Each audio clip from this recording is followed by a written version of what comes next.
Hi friends, అందరికీ నమస్తే. ఇగో ఇది అప్పాల పుల్ల అండి. ఏంటంటే ఇక ఆడ బకెట్ ఉంది చూసిండ్రా, పెయింట్ బకెట్.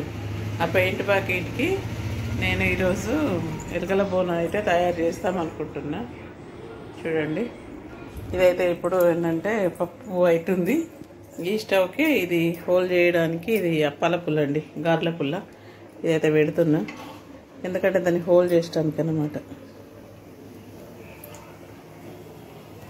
పుల్ల అయితే వేడెక్కింది ఫ్రెండ్స్. ఇప్పుడైతే ఇగో సెల్ సమానానికి పెట్టి నేనైతే హోల్ చేస్తున్నా.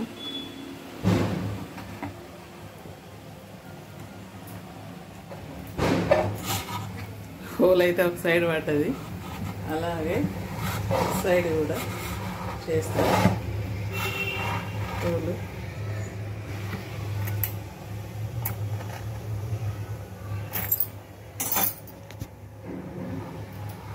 ఎలుకల కోసం అండి ఈ తిప్పలంతా పడుతుంది.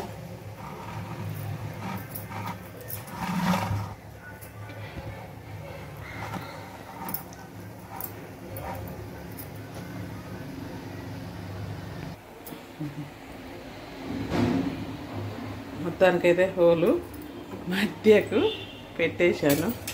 చూడండి, ఇది ఇప్పుడు ఇలా రౌండ్ తిరగాలన్నమాట. రౌండ్ తిరగాలి. దీనికి ఒక టెక్నిక్ చేద్దాం, చేసి మనం ఎలుకల కోసం తయారు చేస్తాం. ఈ మొత్తానికైతే హోల్స్ చేశాను, చేసి అయితే అది పెట్టేశాను పైపు. ఇదేంటంటే అప్పాల కాడ. ఇప్పుడైతే ఇస్తారైతే కట్ చేసుకున్నా ఫ్రెండ్స్. అలాగే కాంటలు కూడా పెట్టుకున్నా. వీటిని ఇప్పుడైతే పక్కకు పెట్టుకున్నా. ఎందుకంటే ఇవి ఇస్తారండి, మనము అన్నం తినే ఇస్తారు. ఇప్పుడు అట్టల కోసం నేను వెతకలేక అయితే ఇక అవి ఇస్తాలు అయితే పెట్టేశాను. ఈ ఆయిల్ అయితే ఇట్లా వేసుకుందాం, ఎందుకంటే ఇలా ఎలుక పడ్డా కానీ జారుతుంది కదా, అది మళ్ళీ పైకి ఎక్కకుండానైతే ఇలా నేనైతే పోస్తున్నా నూనె మొత్తం.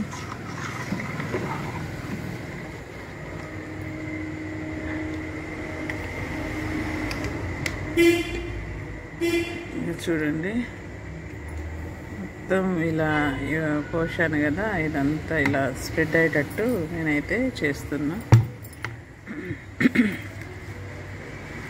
నూనె అంతా స్ప్రెడ్ అయిపోతే పైకి ఎక్కడానికి దానికి రాదన్నమాట ఎలుకకు. అందుకన్నట్టుగా నేనైతే ఇదంతా స్ప్రెడ్ చేసేస్తున్నా. చూడండి, ఇస్తాలు అయితే తీసుకున్నా. ఒకటి పైనుండి కింద నుండి ఇట్లా ఇచ్చేస్తున్నా, ఒకటేమో పైనుండి ఇచ్చేస్తున్నా. ఈ కాంటలను ఇట్లా వీటికి కుచ్చేస్తున్నానండి, ఎందుకంటే ఎలుకలు మళ్ళీ ఇలా.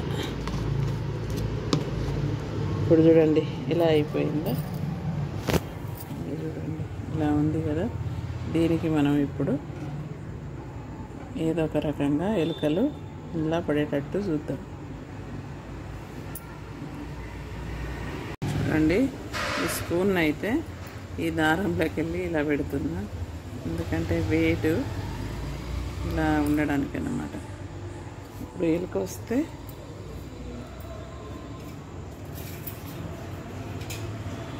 ఇప్పుడు మనం ఎలుకను ఎలా అనేది చూపిద్దాం.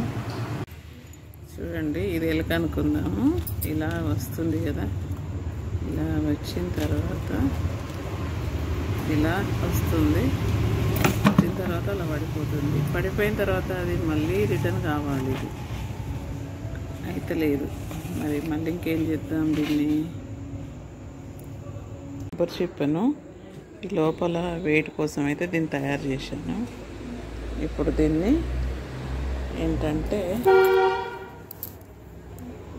ఇలా దానికి కట్టేస్తాను. మొత్తానికైతే ఎలుకల బోన్ తయారు చేసిన. ఎలుకలు రేపు పడితే మళ్ళీ ఇంకో షార్ట్ వీడియో పెడతా. మొత్తానికైతే ఇదంతా కష్టపడి ఇదంతా ఏంటంటే దారాలతో కుట్టి ఈ గమ్తో అతకబెట్టి విత్తనాలు అయితే చేసిన. ఇక వీడియోలో చూసి నాకు చేతనైనంత ఇక ఎలుక అయితే మరి పడుతుందా లేదా అనేది రేపటి వీడియోలో చూపిస్తా. దాన్ని అయితే ఇక పడ్డాక ఎట్లుంటుందో ఏమో. పెద్ద పెద్ద ఎలుకలండి. ఏంటంటే మొన్న కూడా ఎలుకల కోసం తవ్వినాయి అవన్నీ పెట్టేశాను.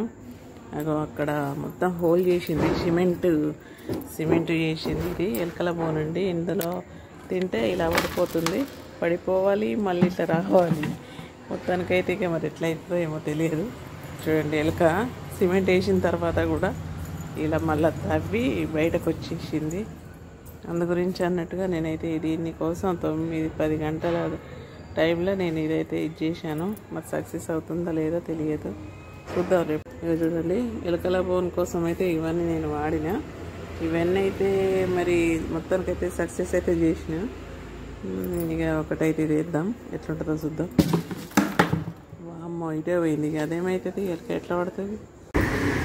ఇక్కడైతే పెట్టా ఫ్రెండ్స్. మరి ఎలుకలు ఎలా పడతాయో చూద్దాం, పడతాయా లేదా అనేది.